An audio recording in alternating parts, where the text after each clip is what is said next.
Hi there, I'm back. I'll be reading some more from this book, Bridge to Terabithia.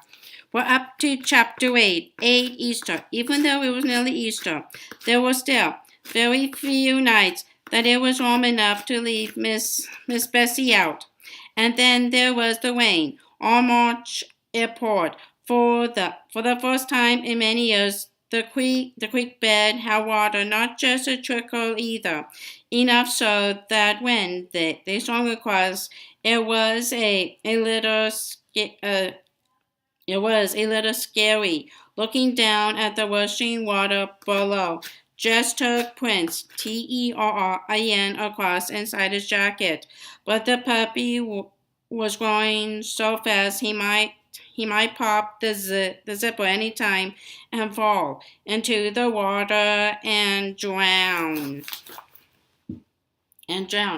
Ellie and Brenda were already fighting about what they were going to wear to church, since Mama got mad at the preacher 3 years back. Easter was the only time in the year that the Ewins went to church, and it was a big deal.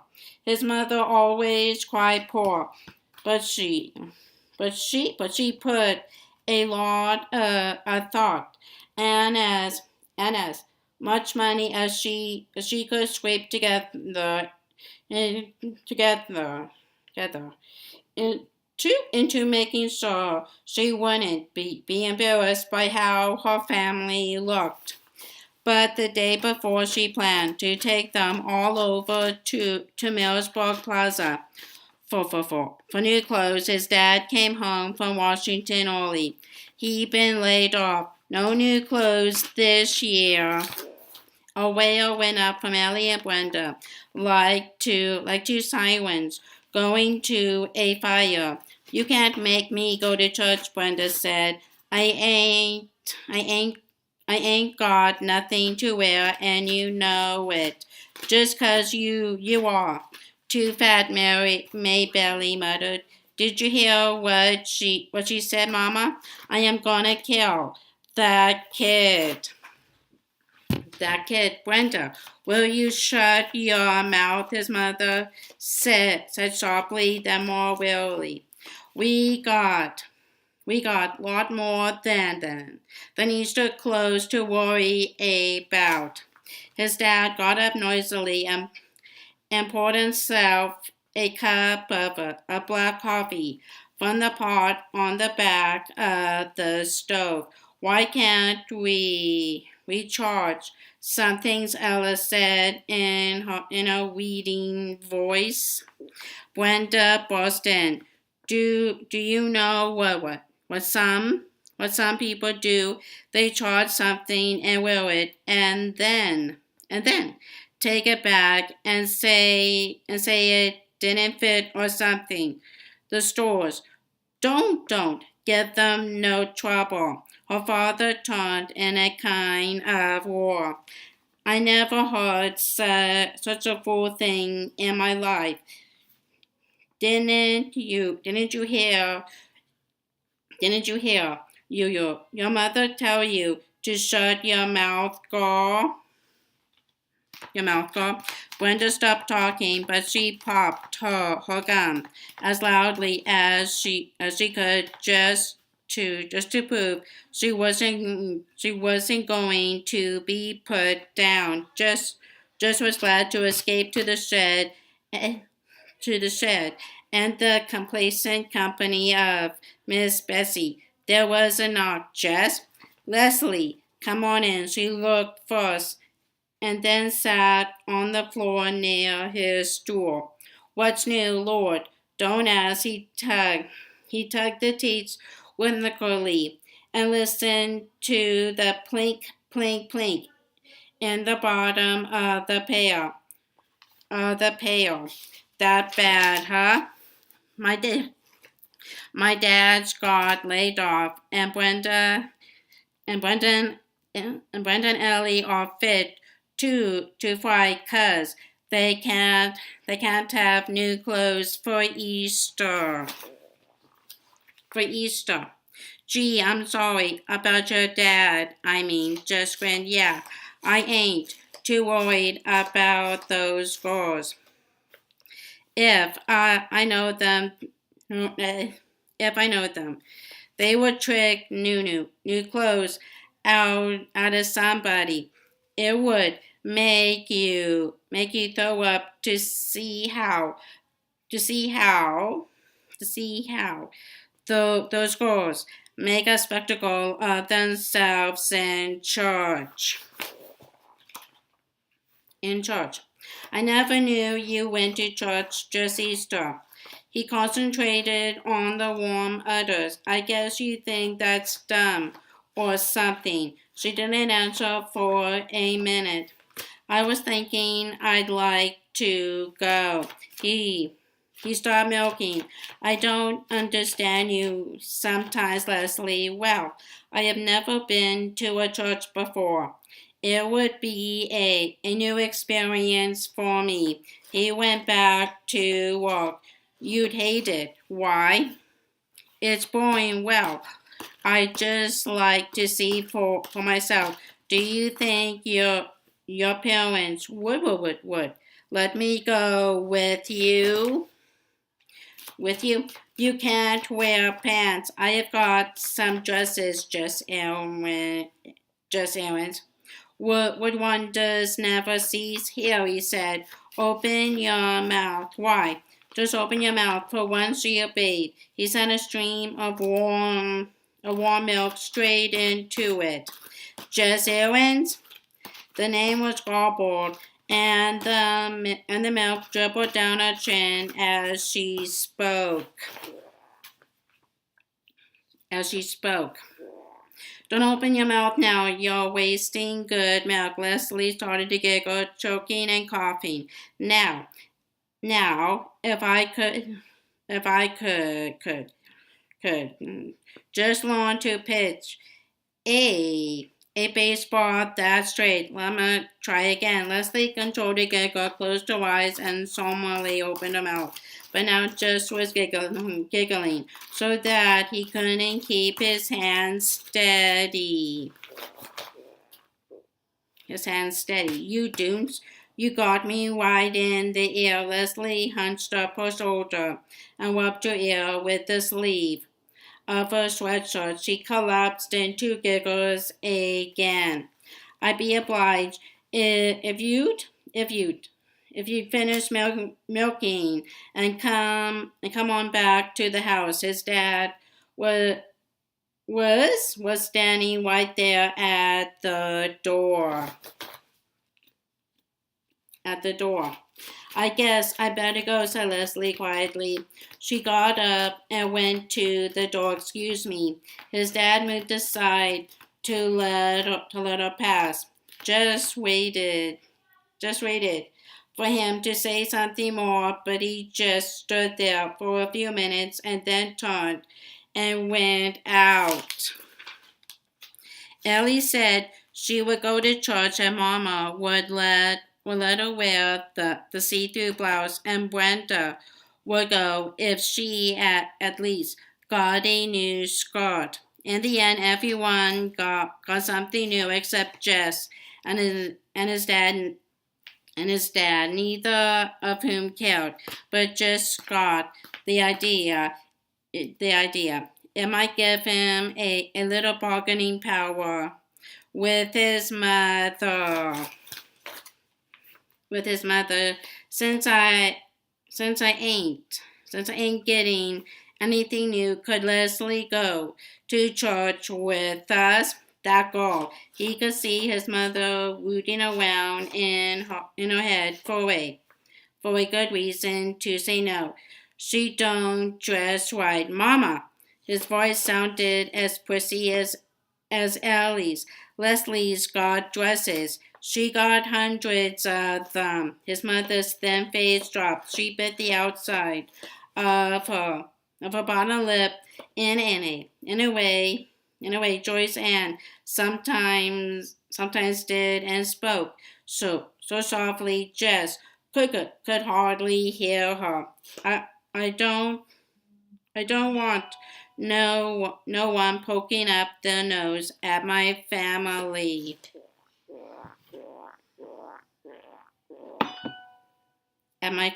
Just wanted to put his arm around her the way he put it around May's belly when she was in need of comfort. She don't poke her nose up at you, Mama, honest. His mother sighed. Well, if she will look decent. Leslie looked decent. Her hair was kinda. Yes? Come on. Can I talk to you, Emily? Yeah? Carol's on the phone. She wants to talk to you, Emily. Okay. Here's Emily, Carol. You can talk to her. I'm making a cup too. Okay. Here, you want to talk to Carol for me? Hi. Hey, I was wondering, what time are you leaving Devereaux to go to Agave? We leave at around 5 o'clock. Oh, he sounds good. So we'll meet you there a little after 5, maybe 5:15 or so. Okay. Okay, thank you. You're welcome. Bye-bye. Bye-bye.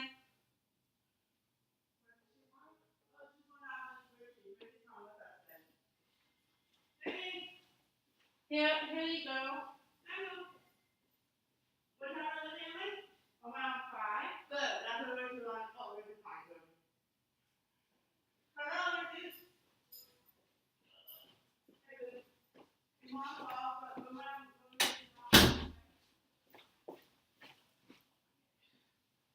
Where did I put the book? Oh, here it is. Okay, I'm back. Well, and she will look decent. Leslie looked decent. Her hair was kind of slicked down, and she wore a navy blue jumper over a blouse with tiny, old-fashioned looking flowers. At the bottom of her red knee socks wore a pair of shiny brown leather shoes that just had never seen before. Leslie always wore sneakers like the rest of the kids in Lock Creek. Even her manner was decent. Her usual sparkle was toned way down, and she said yes, ma'am, and no, ma'am, to his mother, to his mother, just as though she were aware of Miss Ewan's dread of disrespect. Just knew how hard Leslie must be trying for Leslie. Didn't say, Madame. Naturally. In comparison to Leslie, Brenda and Ellie look like a pair of peacocks with fake tail feathers. They both insisted on riding in the front of the pickup with their parents, which was some kind of a squeeze with Brenda's shape to consider. Just as Leslie and the little girls climbed happily into the back and sat down on the old sacks his dad had put against the cab. The sun wasn't exactly shining, but it was the first day in so long that the rain wasn't actually coming down. That they sang, "Oh Lord, what a morning! What a morning!" Ah, lovely meadows and sing a song that Miss E.D.M.U.N. Diaz had taught them, and even jingle bells for Joyce Ann. The wind carried the voices away from them. It made the music seem mysterious, was filled just with a feeling of power over the hill, over the hills, rolling out from behind the truck. The ride was much too short, especially for Joyce Ann, who began to cry because their rifle interrupted the first course of Santa Claus is Coming to Town, which after Jingle Bells was her favorite song. Just tickled her to get her giggling again, so that when the four of them clambered down over the tailgate, they were flushed-faced and happy once more.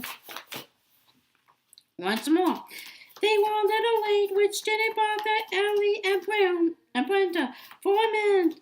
That they got to flounce down the entire length of the aisle to the first pew, making sure that every eye in the church was on them, and every expression of every eye a jealous one. Lord, they were disgusting. And his mother had been scared Leslie might embarrass her. Just hunched his shoulders and slunk into the pew after the string of a woman folks and just before his dad.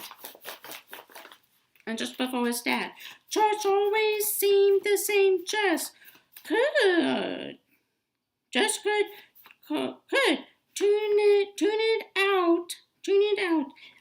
The same way he tuned out school with his body standing up and sitting down in unison with the rest of the congregation, but his mind numb and floating, not really thinking or dreaming, but at least free.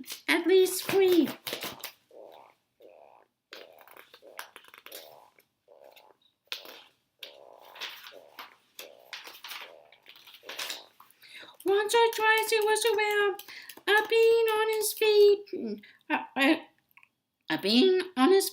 with the loud, not really tuneful singing all around him.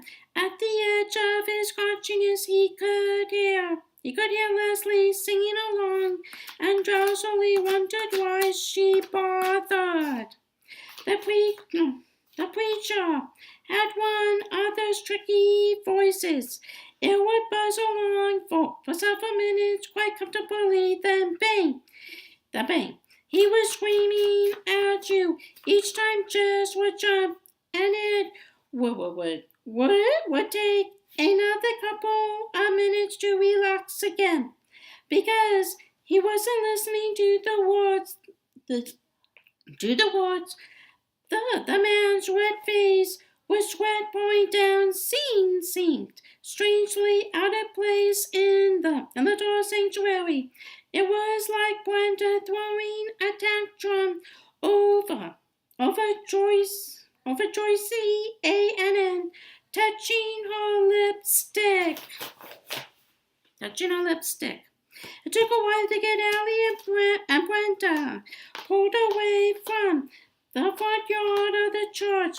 Jess and Leslie went ahead and put the little girls in the back and set her down to wait. Gee, I'm really glad I came. Jess turned to Leslie in unbelief. It was better than a movie. You are kidding? No, I'm not. And she wasn't. She wasn't. He could tell by her face that whole Jesus thing is really interesting, isn't it? What do you mean, all those people wanting to kill him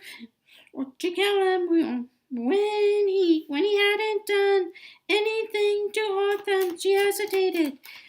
It's really kind of a beautiful story, like Abraham Lincoln or Socrates or Aslan. It ain't beautiful, me belly broken. It's scary. Nailing holes why through somebody's hand.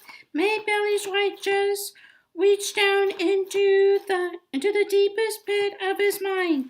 It's because we are all via sinners God made Jesus die. Do you think that's true? He was shocked. It's in the Bible, Leslie.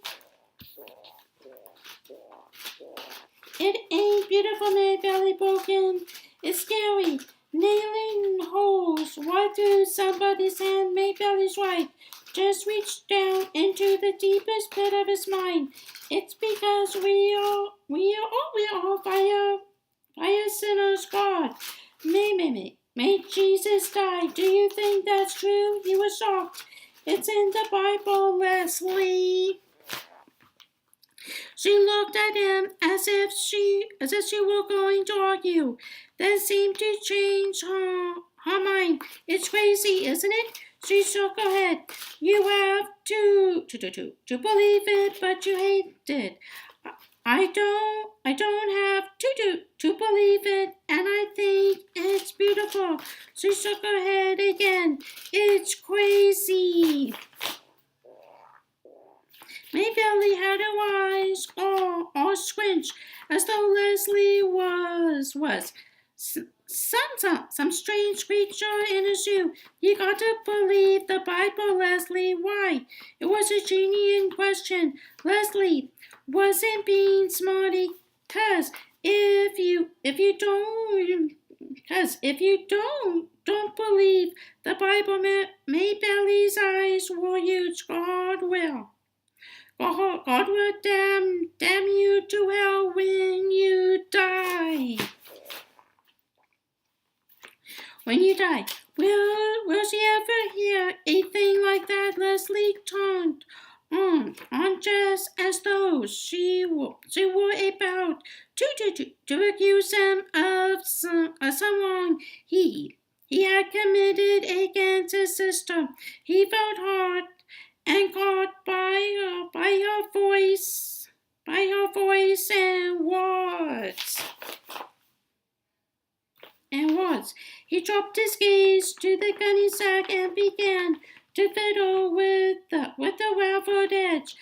That's right, ain't it, Jess? May Billy's shrill voice demanded. Don't God damn you to hell if you don't believe the Bible. Just pushed his hair out of his face. I reckon, he muttered. I don't believe it, Leslie said. I don't even think you have read the Bible. I read most of it, Jess said, still fingering the sack. So about the only book we got around our place. He looked up at Leslie and half grinned. She smiled. Okay, she said. But I still don't think God goes around damning people to hell.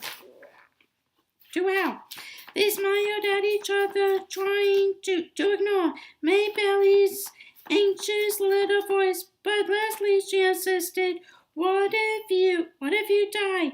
What's going to happen to you if you die?